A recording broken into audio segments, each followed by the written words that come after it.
These sprinklers are well hidden.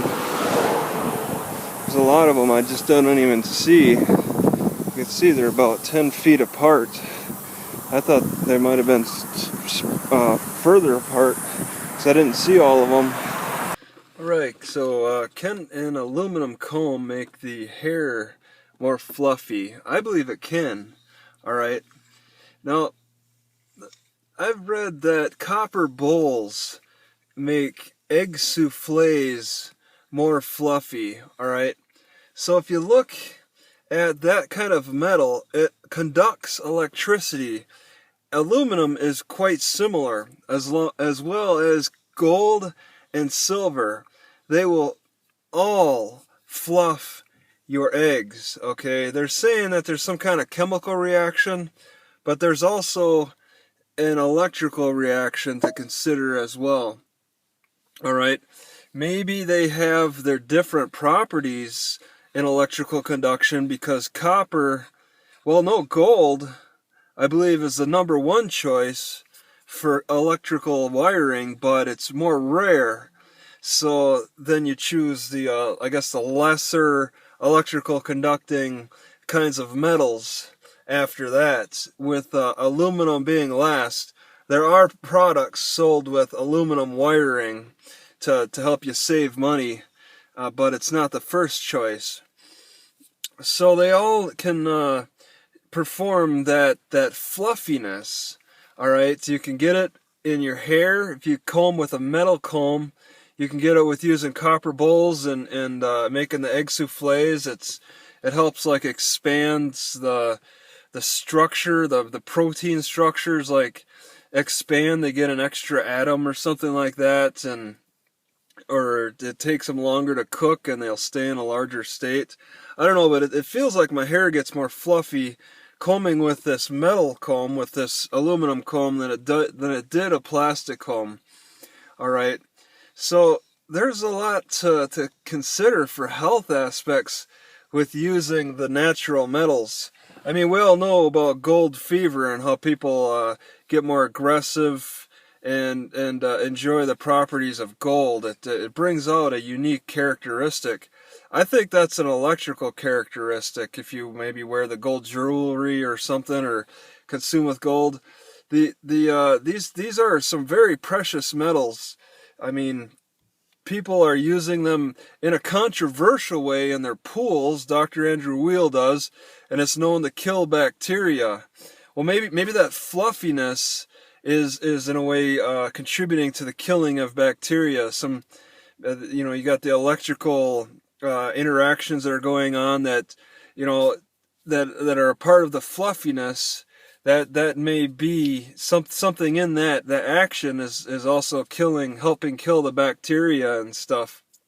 There's just a lot of benefits with that, and you can use it on many different levels to consider. I mean, I prefer using copper in my water. Okay, I prefer it. Yeah, I like it for hair brushing now. And also the hardness of the needles is kind of a massage on the head too, on the scalp.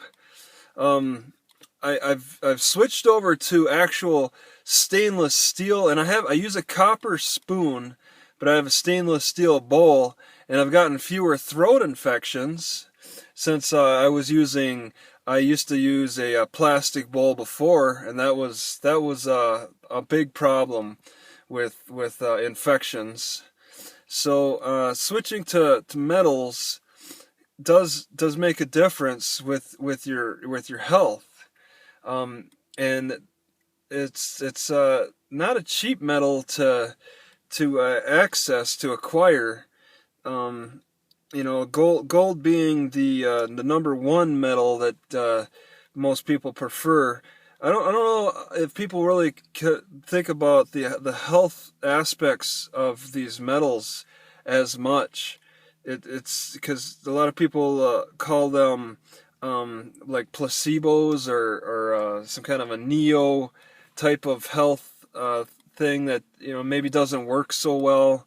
So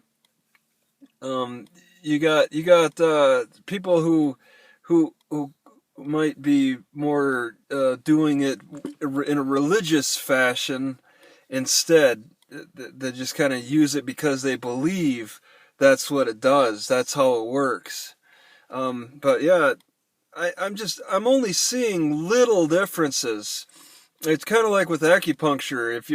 If you're already healthy, you may not notice big differences, because it brings you back into alignment. Okay, it brings your health into alignment and stabilizes everything. All right, it doesn't make you go from happy to sad or from sad to happy. It brings you back into alignment. And I think that's what a lot of the health aspects of these metals can do.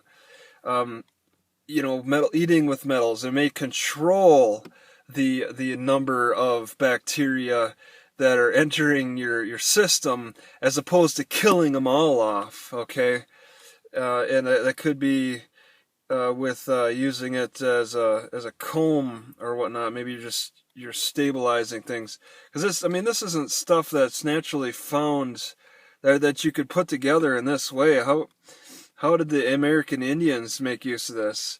All right, I'll tell you what. They didn't extract everything from the nature like us gold fever Europeans did.